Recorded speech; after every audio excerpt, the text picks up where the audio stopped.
Hello folks, welcome to the channel. If you have been facing registry errors and wish to fix them, then watch this video.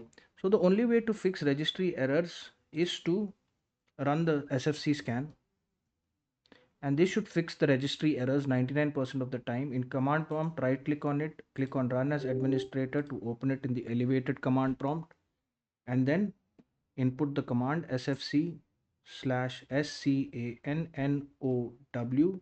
and press enter. I am not pressing enter because it takes quite a long time folks, and I want to reduce the length of this video for your convenience.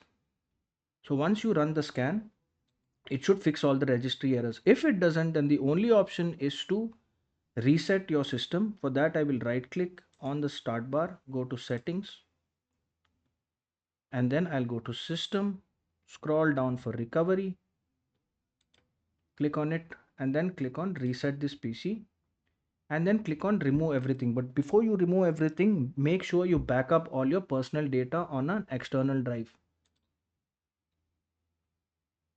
Then click on cloud download, click on next, and it should reinstall a fresh copy of Windows on your system and correct the registry errors. If this video helped you, then kindly subscribe to the channel. Enjoy your day.